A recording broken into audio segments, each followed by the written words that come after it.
Dear Legends in the Making, I gave my son everything: private coaching, the best gear, a gym membership at 14. And now I'm realizing I never actually taught him how to lead his life. He's anxious, reactive, entitled. I thought I was helping, but now I'm not so sure. Did I set him up to win or to crash? Welcome to Legends in the Making, the show for founders, parents, and visionaries ready to lead from clarity, not chaos. I'm your host, Erin Sarles Bowers, mother, movement builder, and truth teller. And this is where we return to who we really are. So let's dive right in. Dear Legends in the Making, I'm struggling, not just as a parent, but as a person who thought I was doing everything right. My son is 17. He's talented, gifted, even. He got the build, the skill set, and the tools a young athlete, all the tools a young athlete could ask for. We've invested thousands into his futures, trainers, clinics, highlight reels, gear, mental performance coaches, you name it. But when it's game time, he disappears. He looks overwhelmed. He waits for someone to tell him what to do. He gets frustrated at the first sign of adversity. He shuts down. And lately, I've been asking myself the painful question I can't unhear. Did I hand him the keys to a car I never actually taught him to drive? Did I mistake provision for preparation? Did I parent out of fear that he wouldn't be enough on his own, so I overcompensated? Did I confuse love with rescue? I thought I was helping. I thought giving him everything meant I was giving him the best shot. But now I'm realizing he might have the opportunity, but not the ownership. He might have the vehicle, but no map. And worst of all, I've built a system where he was never asked to lead, just perform. I love my son deeply. That has never been the issue, but I don't know how to undo what I modeled. I don't know how to reset without him thinking I'm ashamed of him. I don't want to push him away. I want him to stand tall, to rise, to lead himself when I am no longer around. How do I course correct? Not from panic, but from truth. I'm not looking for easy answers. I'm looking for the wisdom to love him into leadership, not just results. Please help me see what I've been missing. With humility, mother of one becoming a man. God, what a profound letter that is. And really, how insightful that you're looking and reflecting and really seeing how are we creating responsibility for our young athletes, for our young adults, or are we rescuing them? Are we in a culture that's raising passengers? And how do we develop legacy within our youth to then raise the drivers of their own bus? What a beautiful analogy. I love her line in this letter of, did I hand him the keys to a car I never actually taught him to drive? Wow, what an insightful point. Is we often just give, which I think she pointed out in her letter, to compensate and make their life easy, but we're actually not teaching them how to drive. We're not giving them the roadmap to life. And ultimately, your child is the driver of their life. And they aren't meant to figure this out alone, but are what we are doing really helping them become the drivers of their life? Or are we overcompensating, taking over to the point where they don't even actually know how to drive? They don't know how to live. They don't know what to do. And really, parents and in the athletic realm, coaches, you're the GPS, you're the guidance system. Hey, we got to reroute. Where are you at? Where are you going? Let's reroute here. We're the brake check, the passenger. Keep your eyes up, keep looking ahead. But how often do we hand over the car and then try to steer it from the back seat because we feel like we're being overbearing. We don't want to sit in the front seat with them, telling them what to do. It's like, how do we guide them in a space of allowance, but really set them up for long-term success? We're not giving our children the keys to success.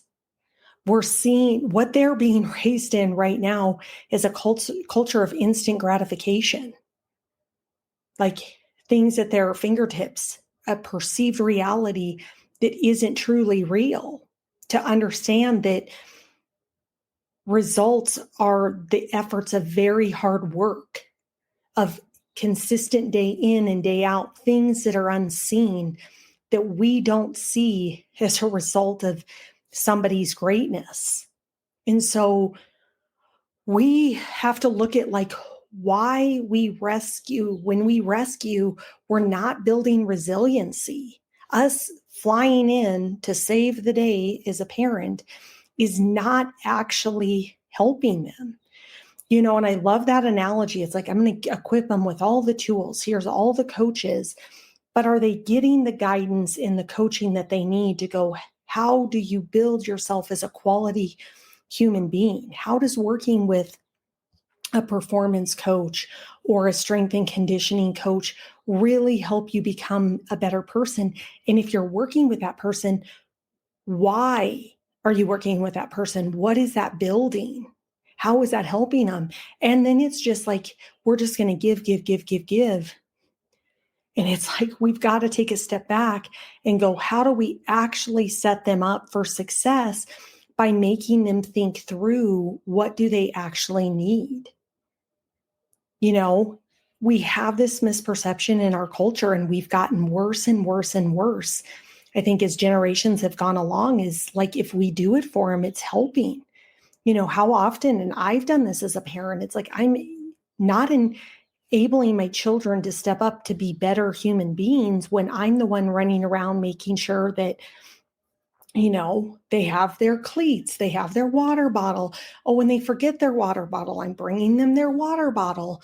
Whatever the case might be, we think that we're helping them out, but like teaching them how to be organized and disciplined, and that it's their responsibility to get all of that stuff together is one small example of how we are creating entitlement. It's like they don't have to suffer the consequences because somebody's always there to pick them up. It's like, well, you forgot your water. This might be a suck fest for you today, at practice. What do you have to do in order to ensure you have everything you need in order to be successful? And if we don't teach them how to handle pressure, they're going to collapse underneath it. We are not teaching our kids to be discerning, to logically think through stuff. What we're doing is we're handicapping them, and we're making them feel like everything that they do, it's just somebody else is going to take care of it. And they have no resourcefulness in order to address or take care of it themselves. And they also then don't have the tools to have the conversations because we have so much technology that it's like, I can just hide behind my screen versus like, I actually have to go engage and maybe have an uncomfortable dialogue with somebody. And it's uncomfortable because we're not doing it enough. Conversation shouldn't be uncomfortable if we're in our truth, if we're sharing from our heart, and knowing that we see the person where they're at. We have a culture where it's us versus them. So oftentimes versus like, this person's on my team and wants what's best for me. So how do I look at criticism and feedback as a gift? We also have to create that structure within our athletes, because I see it so frequently of it's a very sensitive generation. And I don't mean sensitive in a bad way. They're just more tapped in. They can read what's going on beneath the words.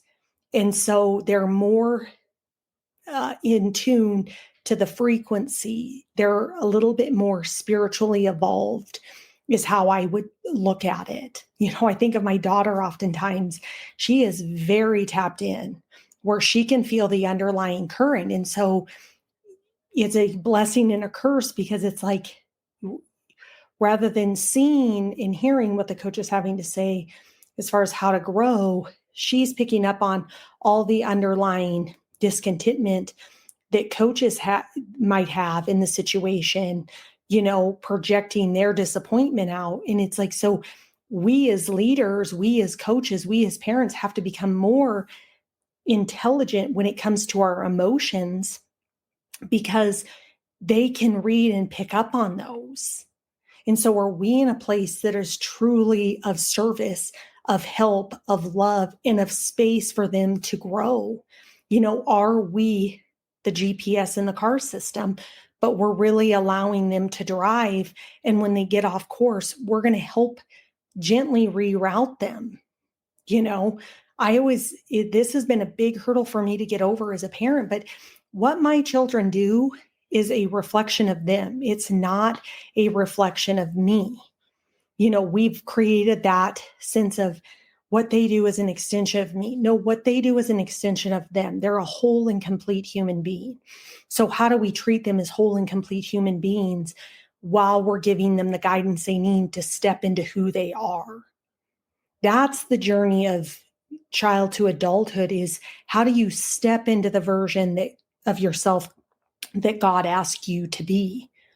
And then along the way, we as parents, as their guide, people that are coaches, leaders that work alongside them, become the GPS. We're holding space for them to drive, but we're rerouting them in a loving, gentle way when they're getting off track.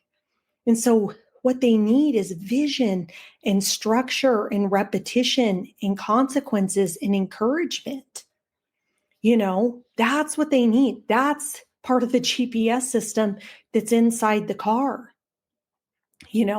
But are we creating the space for them to create their own vision? How do we create structure through discipline that helps them repeat what they need to be doing in order to be successful? When I think about it, we don't quit when it's hard. We recalibrate it and we go again. And that's the other thing is like when anybody gets criticized, we want to just stop. And it's like, no, what is this trying to teach me? What is the lesson? What's the rerouting? Everything that is happening is always happening for the highest and greatest and good of us. And so are we as parents setting that standard? Are we taking things that we come up in our lives as a recalibration and redirection? And are we role modeling what we're asking them to be and how they're supposed to be? And so what parents need to remember, your love isn't less just because you hold the line. You having a high standard for your child is drastically important. You have to ensure that they know what's the standard that they're holding. Is this a reflection of your exceptionalism? If it's not, what are we going to do differently? This isn't about me creating punishments. It's about how do you rise into your greatness? You're not raising a highlight reel. We're not raising people for instant gratification. I hear so many stories of athletes that the sport becomes their identity. And then when it ends, whether it's at college, wherever it might be, even in the professional world, they don't know who they are. They slip back. It's like they made it to the pinnacle. And then it's like, what do I do now? I don't even know who I am. So sports is one vehicle, but are we raising young men and women to be the leader of their lives, to be future leaders for other people, and not just like running after the accolades or endorsement deals or NIL? We live in such a society, a perceived society of lack when we're in an infinitely abundant universe?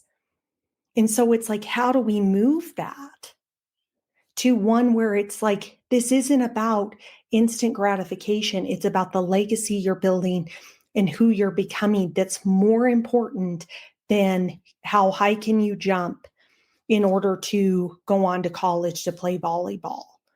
You're going to have a lot more life after that.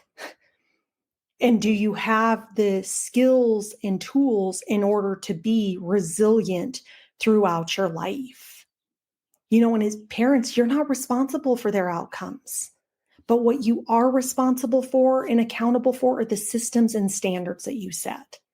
Are you giving them the examples of how to become resilient, incredible adults that will make ripples in the legacy for generations to come? You don't create legacy by taking the wheel from them. You build it by walking beside them while they're learning to drive. And so I'm really excited. We're hosting our first workshop this Thursday at 12 p.m. Mountain Standard Time.